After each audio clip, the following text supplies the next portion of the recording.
This program is brought to you by the following proud sponsors. The Alltech Media Group, the region's leading multimedia video production and marketing company, creating powerful and innovative marketing strategies that deliver exponential returns. The following programming is made possible through a generous donation from Randall Lewis, Executive Vice President of Upland-based Lewis Operating Companies.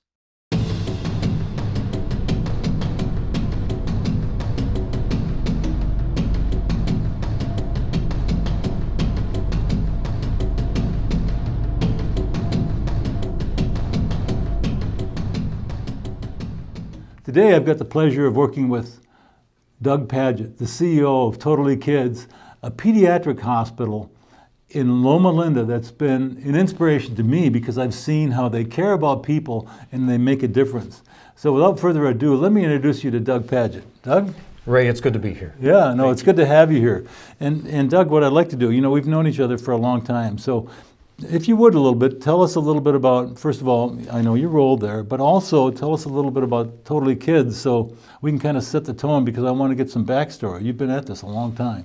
Yeah, Totally Kids is a wonderful organization that I've been a part of for now 24 years.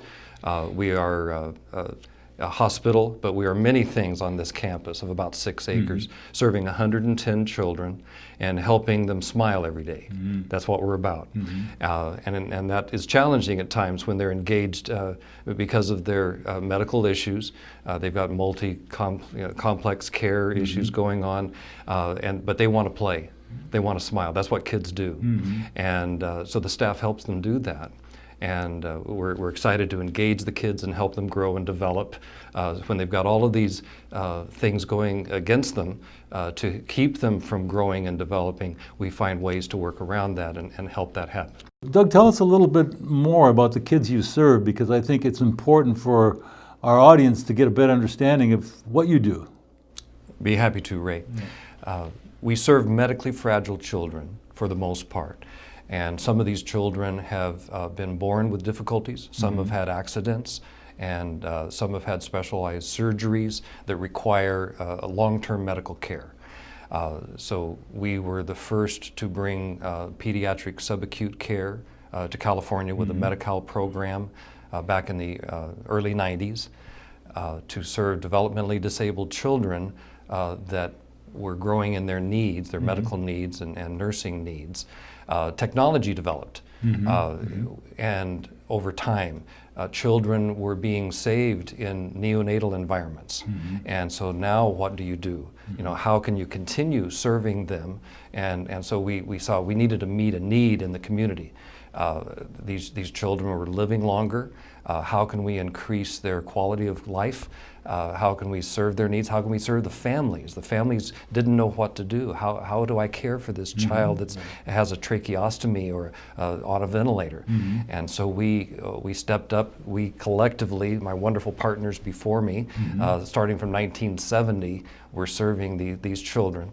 And so with a grant from the California Department of Developmental Services, my partners began this move to serve the community through this higher use of technology. For the most part, we've got a campus of 110 kids, some in daycare, some in intermediate care, some in subacute care, and our newest project is to bring inpatient rehab to these children. Physical therapy, occupational therapy, speech therapy, that now rounds out the program. And so these kids now are being served in the Inland Empire, and there's nothing this side of San Diego and Los Angeles that serves these kids in this way. So we're now providing for a great need. Tell us a little bit about the specific programs that you offer that because I know you're close to Loma Linda Pediatric Hospital, and like you said, you serve an area that covers a huge geographical location. So tell us some of the programs that you offer that really differentiate you from a children's hospital, as an example. All right. Well, we're basically a step down from that children's hospital. When the child becomes stable medically to a certain degree, then they can get out of the hospital and come into a more family-friendly environment. So what we have is we have 24-hour nursing. These children are with us in the subacute care and the intermediate care for many years, usually. Average length of stay is around 3 or 4 years. At the same time, we're sending kids home, a dozen kids home every year when they have recovered enough and gotten stable enough to be able to go home. And we've got a massive education program for the parents that helps get them home at the earliest possible time. So we've got this step down from the hospital, so it's called subacute, which means it's just underneath acute. So we're getting our discharges from the acute hospital and serving them over a long-term basis. We've got the other facility we have on campus is Circlebrook, our intermediate care, and these kids are able to get around a little bit more. They're able to take the bus to school and such, but we care for them on a 24-hour basis. So we have loving caregivers that are certified nurses aides, LVNs, RNs, respiratory therapists, physical therapists, and a host of social workers and case managers that help support them. And then our kidship daycare program is a unique model within the state. There's just a few of us who do medical care for daycare kids, and we have a blended preschool and medical daycare where these kids go home every day, but we're caring for them on a daily basis with an inclusion program, mixing the kids with medical needs and the typical developing kids. But our newest program is the acute rehab hospital, 25 beds, serving short-term needs. So these kids are coming from the hospital, but they've had an accident or surgery, and they're needing aggressive, robust rehab on a regular basis. Every day they're at it, and the only way, of course, you don't tell a child work harder, you help a child play. And as they play, they're working harder and they're able to get home. And we're grabbing that window of opportunity that's critical right after a surgery or after they stabilize, where when it's been proven that regular, robust therapy will have long-term outcomes for the rest of their lives. So we're capturing that window and giving that rehab that they need. So those kids are with us for only 2 weeks to 6 weeks roughly, and again we're serving newborn to 21 years, and so that's our age group that we're serving. That's why we're totally kids. Right. And so we've got a synergistic campus that has multi-level care, and again the staff's the greatest in the world serving those children with all their hearts. No, and I can attest to that. Having had a chance to work inside your organization, to see that the kids are the heart of everything, and it's that idea that they want to make a difference in the life of these kids that's really remarkable. Absolutely. You and I have had lots of chance to talk about your background and stuff. Tell us a little bit about how you came to be at Totally Kids, when I know that your background was very different. So, so give us some insights as to the influences on your life and how you ended up over here. Well, as I was a child, I grew up in a unique family with a lot of support from my father and mother. My dad had an interesting career, or set of careers. He was a crop duster, and he was a preacher, and he was a country music DJ. Okay. And often did those all at the same time in different ways. So I grew up many of my years at the airport. We lived in a little house right on the airport, and my dad would build Stearmans from parts that he would get. So he probably built 3 or 4 or 5 Stearmans, built a few other planes as well. I don't remember it, but I have home movies of him building one in the backyard, and he had to tear down the fence to take it off in the field behind him when he was done building it. So I saw a great spirit of can-do kind of thing. I had no idea how he learned how to do that, and he didn't go to school to do that. He just learned it on his own. And so where did you, there's a character in this whole thing that we haven't talked about, Don Needham. So how did you make the connection there? Because that's ultimately the bridge between your past career and your new one that brought you to Totally Kids. Give us some insights as to what happened there, and how Totally Kids has evolved from where you started. God works with us if we let Him. And so my wife was signing up our children to Arrowhead Christian Academy, and the principal there said, found out the business that we were in, had been in, and said, boy, you've got to meet the chairman of the board, Don Needham. And so he worked out a way for us to do that, and Don and I hit it up just immediately and saw how aligned our values were, and he talked about the business that he was in as serving developmentally disabled, along with his brother-in-law, Jim Huenga. Their wives were sisters, and they had a great family business. And so we then met those folks, and again, just fell in love with them, both the residents and the staff.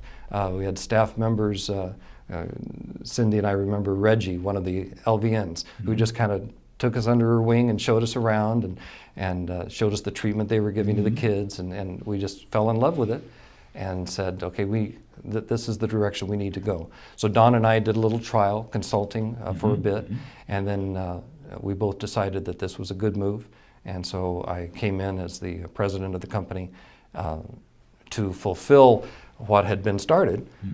Don and Jim had gotten this grant from the department, and they were still in transition, figuring out, well, what kind of license should it be? No one had ever done this before. Yeah, right. So this is all new.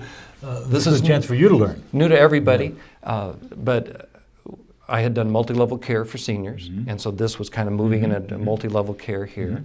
And so important decisions had to be made in that final piece of development.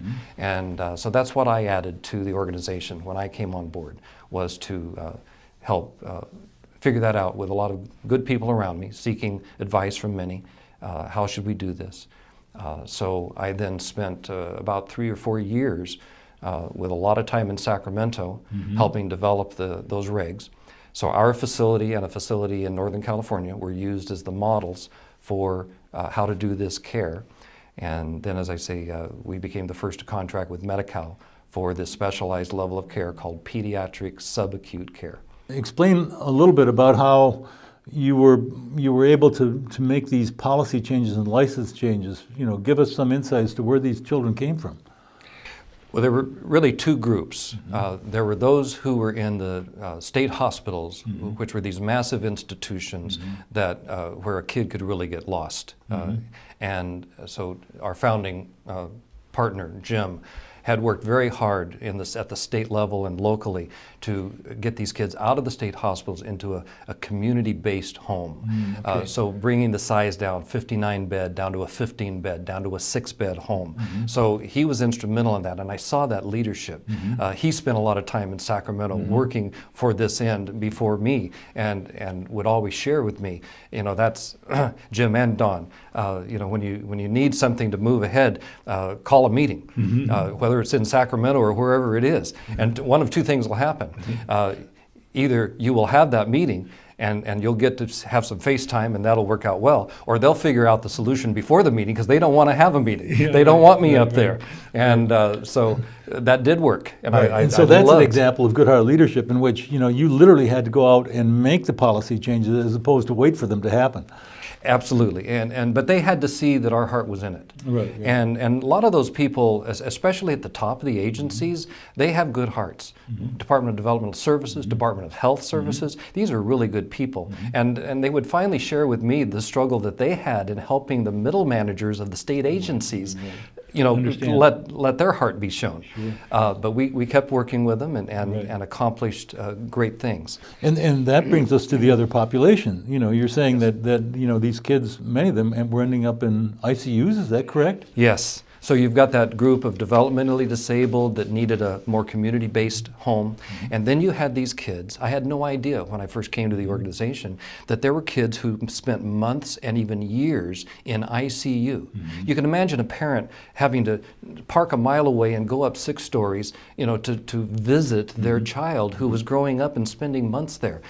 The ICU is the most wonderful place in the world to do what it's designed to do, but it was not designed to raise kids. So that was where the need was just so evident, and Don and Jim had stepped up to do it, and then they brought me on board to finish the task and then to grow it from there. So the others that were involved in this, like Dr. Dave Van Stralen, he and Dr. Perkin had helped start the PICU at Loma Linda University Children's Hospital. And so they came over to help us start up this program. And then Dr. Van Stralen stayed with us. For the audience, tell us yes. what a PICU is. Pediatric Intensive Care Unit. Okay, cool. So it's Thank the you. highest Thank you. level of care. Yeah. The NICU is the neonatal version Right, of right. that. And because we serve newborns, we had some from NICU as well. So these kids had to become stable to a certain degree to be able to move to totally kids. Well, I think one of the other things that I really want people to understand is that it wasn't only about their medical care. You know, because you had them under long-term, you know, you were concerned about their social development, their educational development. Tell us a little bit about that, because I think that's a profound difference that wasn't there before. Well, I'll give you an example. Pauline started off 17 years ago in child development. Through time, she then went and got her master's, and part of her master's degree was to work on how can we improve Totally Kids? What can we do to help these kids grow up within this environment? How can the LVNs and the RNs become the parents that support them and help the biologic parents, Right, you know, right. and just work together for that. But we're with them 24/7, and so we've got to help raise these kids. So she developed the program that brought in consistent caregiving and looked at those developmental needs, brought on a team that you know focused on that. Part of the regulations that we developed in the first place was a special program of early intervention for the under 3-year-olds. And we're admitting more and more younger kids now, and that is an important feature.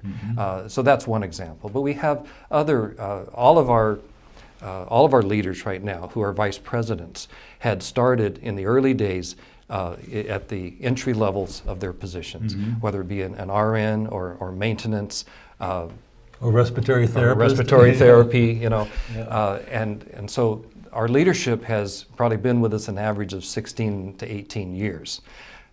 And, you know, and one of the reasons I want you to focus a little bit on that, you mentioned Pauline, and and how all these people started with you at very low levels, but you were able to encourage them. I think one of the things that I wanted you to touch on a little bit, I've seen the inside of your organization. I know your VPs, and they are dedicated to serving these kids.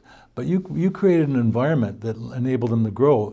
It was those good hard leadership principles that I saw that enabled the organization to become all that it is today, because you gave them opportunities. Explain a little bit about how you did that, like with Pauline and others who are now literally the foundation of the next generation. Each of them, as they worked in their department, I saw them wanting to really be engaged. And they were coming up with ideas. Totally Kids is not my idea. Totally Kids is a compilation of all of these staff members' ideas that said, hey, why don't we try this? Hey, why don't we try that? And so I saw that in them. And Dawn and I worked together every step of the way. Cindy, my wife, has always been the heart of the organization, really practical, and she was always engaged. Dawn was always engaged, and they would help together see, you know, who is really a fit for this, who's leading with their heart, who is stretching themselves for new ideas and education. We've always been big on education. We are a learning organization. We are a high reliability organization, and we could go into that on another day. I'd love to talk with you about that. Right. And so these individuals, we saw in them the aspiration to do more and to bring these ideas into play. And then there were several steps really in each of their lives, their careers at Totally Kids, where they were saying, I want to step up and do this. And so we assessed the situation and said, yeah, let's go with this. And so each of them have either gotten the next degree educationally or a certification. They've really stretched themselves personally. That was always coordinated with the business. And many of them did their thesis that involved Totally Kids. So we'd do a project to improve Totally Kids, and they would get their degree out of it. So these are the kind of people that we have. And yes, we created an environment so that they could flourish, you know, and grow. And but we nurtured each other, because one person would bring an idea and we'd just love it and we'd all bounce on it and it would do something good. Well, I think one of the issues that we know is really in today's environment is having a succession plan. And I think what I'd like you to do is tell us, do you feel comfortable now if you were to leave, either by choice or by fate, would you feel like you've left it in good hands? Oh, absolutely.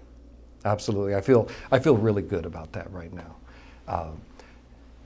The first time it happened, I was out of town, and the administrator at the time was, they had survey walk in the door. Mm-hmm. And I was on vacation. Explain to us what survey is, because okay, the survey where the state agency comes in and picks you apart for a week with 3 or 4 or 5 or 6 people who are looking at everything that you do. And so that's survey. Mm-hmm. And they didn't even tell me that they were in survey till I got back. Mm-hmm. You know, that's an example of how it works, and I feel comfortable. And in a high reliability organization, you're training a lot of education, but you are giving authority to the people that are in their respective world, mm-hmm. and not second guessing them. Mm-hmm. So it's believing and trusting in them, so that when you're out of the picture and you've left them in charge, you're going to believe that the decision they made was the best decision that could be possible. And I'm not going to second guess that. Mm-hmm. And so I'm going to come back, and I may agree or disagree with the decision, but I wasn't there. Mm-hmm. And so I'm going to believe in that. And it has worked. It has mm-hmm. worked remarkably well. Right. And so people step up when they see that they're trusted. Mm-hmm. They step up and do the right thing. And then the organization, has a great success. Right, and that success is obviously it's geared for the children, but it's also been a profitable one for the people involved, and it gives them an opportunity to have a legacy beyond your involvement. Is that correct? To tell us a little bit about what you see in the future for Totally Kids. Absolutely. Well, we have been a family-based business, with families who were aligned very tightly, and with our values and our faith. How do we make sure that continues? You know, it's a very important question for every businessman. So after 40 years as an organization, 23, 24 years of my own, I don't want this to depart in any way from the values that we've set forth and the mission that we've had. So one opportunity that we're looking at is to convert this into a nonprofit, mm-hmm. and to build the community base. Mm-hmm. We're very community based to begin mm-hmm. with, because of our collective relationships that we have with the community, but that could be even greater. Mm-hmm. And there are times that the financial support from insurance or the state, Medi-Cal, we're very heavily involved mm-hmm. in Medi-Cal and CCS as a funding source. That's going to go up and down based on the mm-hmm. governor's budget. Right. So that's not a great stability. Mm-hmm. And we see that, we assess that. And so how do you solve that? Well, one way is to engage the community a little more, mm-hmm. and to create a donation base, so that you've got a little more stability on the income side. Mm-hmm. So you've got a mixture of agency funds and donation funds. Right. And the community is rallying up against it. And the community is involved. Mm-hmm. Just a few weeks ago, we had our 27th annual bike run, mm-hmm. and you ride bicycles, but I'm talking about Harleys here. Yeah, that's right. That's so right, we had 400 Harley riders come in, about 20 clubs, and they've been doing this for years and years, because one of the members had a kid at Totally Kids, one of the club members, and said, hey, why don't we go to Sunset Haven and help out those kids? Right. And so we had this rumble, and all the residents got to be outside and feel, you don't just hear the rumble, you feel the rumble. Yeah. And you've got these motorcycle club members, many of which are spiritual. Mm-hmm. Some are not. Mm-hmm. It's just a mixture, but they all talk about how, hey, we can all come together here and have a common good and make a difference in the lives of these kids. So they bring toys and they and such, and the Kids Forever organization is a companion nonprofit for that, and 100% of the donation goes to the kids directly. Right. So that's an example of how community can get engaged and make things a little better. No, and the good news, Doug, it's clear that, you know, this is your passion. You know, as I hear you speak about it and I watch your staff talk about it, it's always about the kids. So I want to thank you so much for doing this. And I want to thank the audience again. This has been another episode of Good Hearted Leadership. And we're looking for people like Doug who want to make a difference by really joining us in the community, building their staffs, and making it profitable so that we can really turn the economy around and turn the nation around. So thank you very much, and we look forward to seeing you again. Program is brought to you by the following proud sponsors: the Alltech Media Group, the region's leading multimedia video production and marketing company, creating powerful and innovative marketing strategies that deliver exponential returns. The following programming is made possible through a generous donation from Randall Lewis, Executive Vice President of Upland-based Lewis Operating Companies.